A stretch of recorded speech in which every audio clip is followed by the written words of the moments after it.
পরিবেশ, বন ও জলবায়ু পরিবর্তন এবং পানি সম্পদ মন্ত্রণালয়ের উপদেষ্টা সৈয়দা রেজওয়ানা হাসান বলেছেন, জাতীয় স্বার্থে দলীয় ও ব্যক্তিগত স্বার্থের ঊর্ধ্বে উঠে ঐক্যমত্যে পৌঁছানো জরুরি, আর জনগণের আস্থা অর্জনের জন্য রাজনৈতিক ও নীতিগত ঐক্যমত প্রয়োজন। বুধবার মহান স্বাধীনতা দিবসে সাভারের জাতীয় স্মৃতিসৌধে মুক্তিযুদ্ধের শহীদদের প্রতি শ্রদ্ধা নিবেদন শেষে তিনি এসব কথা বলেন। উপদেষ্টা বলেন, জাতীয় স্বার্থে দলীয় ও ব্যক্তিগত স্বার্থের ঊর্ধ্বে উঠে ঐক্যমত্যে পৌঁছানো জরুরি। যদিও ভিন্ন দৃষ্টিভঙ্গি রয়েছে, তবে মতপার্থক্য কমিয়ে জাতীয় স্বার্থে একত্রিত হওয়ার প্রক্রিয়া অব্যাহত রয়েছে। তিনি বলেন, সুষ্ঠু বিচার ব্যবস্থার উন্নয়ন জনগণের আস্থা বাড়াতে গুরুত্বপূর্ণ ভূমিকা রাখবে। ডিসেম্বর থেকে জুন মাসের মধ্যে নির্বাচন হবে। প্রধান উপদেষ্টা অধ্যাপক ডক্টর মোহাম্মদ ইউনূসের এমন বক্তব্যকে অস্পষ্ট অভিহিত করে অবিলম্বে স্পষ্ট রোডম্যাপ দাবি করেছেন বিএনপির মহাসচিব মির্জা ফখরুল ইসলাম আলমগীর। বুধবার সকালে শেরে বাংলা নগরে প্রয়াত রাষ্ট্রপতি জিয়াউর রহমানের কবরে শ্রদ্ধা নিবেদনের পরে স্বাধীনতা দিবস উপলক্ষে প্রধান উপদেষ্টার দেওয়া ভাষণের প্রতিক্রিয়ায় বিএনপির মহাসচিব এই মন্তব্য করেন। তিনি বলেন, ডিসেম্বর থেকে জুন মাসের মধ্যে নির্বাচন হবে, এটা অত্যন্ত অস্পষ্ট কথা। ডিসেম্বর থেকে জুন 6 মাস, সুতরাং এটা কোনো রোড ম্যাপ দেওয়া হয়নি। বিএনপির মহাসচিব আরও বলেন, আমরা বারবার বলে যাচ্ছি যে স্পষ্ট রোডম্যাপ এবং দ্রুত নির্বাচন, তা না হলে যে সংকটগুলো সৃষ্টি হচ্ছে এই সংকটগুলো কাটবে না।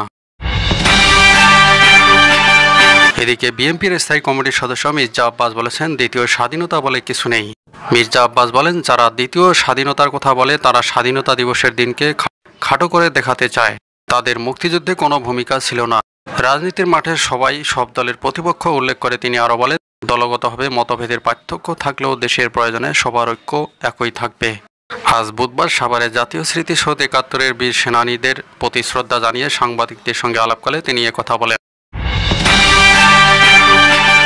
জাতীয় নাগরিক পার্টির আহ্বায়ক নাহিদ ইসলাম বলেছেন, সংস্কার ও বিচার ছাড়া কোনো দলকে ক্ষমতায় বসানোর চেষ্টা করা হলে জনগণ মেনে নেবে না, তাদের প্রতিহত করবে জাতীয় নাগরিক পার্টি। বুধবার সাভারের জাতীয় স্মৃতিসৌধে ৭১-এর বীর সেনানীদের প্রতি শ্রদ্ধা জানিয়ে সাংবাদিকদের সঙ্গে আলাপকালে তিনি একথা বলেন।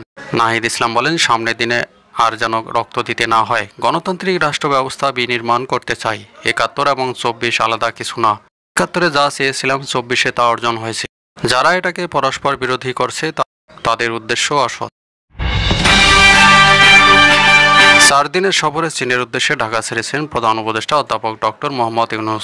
বুধবার দুপুর ১টার দিকে চায়না সাউদার্ন এয়ারলাইন্সের বিশেষ একটি ফ্লাইটে তিনি ঢাকা ত্যাগ করেন। প্রধান উপদেষ্টার প্রেস উইং থেকে এই তথ্য জানানো হয়েছে। প্রধান উপদেষ্টার সফরের বিষয়ে জানা গেছে, ২৬ থেকে ২৯ মার্চ চীন সফর করবেন তিনি। মহান স্বাধীনতা দিবস ও জাতীয় দিবস উপলক্ষে সাভারে জাতীয় স্মৃতিসৌধের বেদিতে পুষ্পস্তবক অর্পণ করে বীর শহীদদের প্রতি গভীর শ্রদ্ধা জানিয়েছেন রাষ্ট্রপতি মোহাম্মদ শাহাবুদ্দিন ও প্রধান উপদেষ্টা অধ্যাপক ডক্টর মোহাম্মদ ইউনূস। বুধবার ভোর ৫টা ৫৫ স্মৃতিসৌধের বেদিতে রাষ্ট্রপতি এবং এরপর ৬টা ১১ প্রধান উপদেষ্টা পুষ্পস্তবক অর্পণ করেন। এ সময় পিউগলে করুণ সুরে বেজে ওঠে। সশস্ত্র বাহিনীর একটি চৌকস দল তাদের গার্ড অপনার দেয়। পুষ্পস্তবক অর্পণের পর ১৯৭১ সালের মহান মুক্তিযুদ্ধের বীর শহীদদের স্মৃতির প্রতি বিনম্র শ্রদ্ধা জানাতে সেখানে কিছু সময় নীরবে দাঁড়িয়ে থাকেন প্রধান উপদেষ্টা অধ্যাপক ডক্টর মোহাম্মদ ইউনূস। এ সময় বাংলাদেশ সেনাবাহিনী, নৌবাহিনী ও বিমান বাহিনীর সমন্বয়ে গঠিত একটি চৌকস দল রাষ্ট্রীয় অভিবাদন জানায়। প্রধান উপদেষ্টা স্মৃতিসৌধ প্রাঙ্গণে রাখা দর্শনার্থী বইয়ে স্বাক্ষর করেন। প্রধান উপদেষ্টার পর উপদেষ্টা পরিষদের সদস্যরা এবং মুক্তিযুদ্ধ বিষয়ক উপদেষ্টার নেতৃত্বে বীরশ্রেষ্ঠ পরিবার, যুদ্ধাহত মুক্তিযোদ্ধা ও বীর মুক্তিযোদ্ধারা পুষ্পস্তবক অর্পণ করেন। এরপর একে একে বিদেশি কূটনৈতিক, বিভিন্ন রাজনৈতিক, সামাজিক সংগঠন সহ সর্বস্তরের মানুষ স্মৃতিসৌধে পুষ্পস্তবক অর্পণ করে শহীদ বীর মুক্তিযোদ্ধাদের প্রতি শ্রদ্ধা জানান। এছাড়াও বাংলাদেশের স্বাধীনতা ও জাতীয় দিবস উপলক্ষে ভারতের রাষ্ট্রপতি দ্রৌপদী মুর্মু ও প্রধানমন্ত্রী নরেন্দ্র মোদী শুভেচ্ছা ও অভিনন্দন জানিয়েছেন। গণসংহতি আন্দোলনের প্রধান সমন্বয়কারী জোনায়েদ সাকি বলেছেন, সংস্কারের অনেকগুলো জায়গা আছে যেগুলো নির্বাচনের আগে নির্বাহী আদেশে সংস্কার করা সম্ভব। আবার অনেকগুলো সংস্কারের প্রশ্ন যেগুলো কাঠামোগত, এগুলো নির্বাচিত জনপ্রতিনিধিদের করতে হবে। সেই নির্বাচিত জনপ্রতিনিধি ছাড়া সংবিধান পরিবর্তন করা আসলেই কঠিন।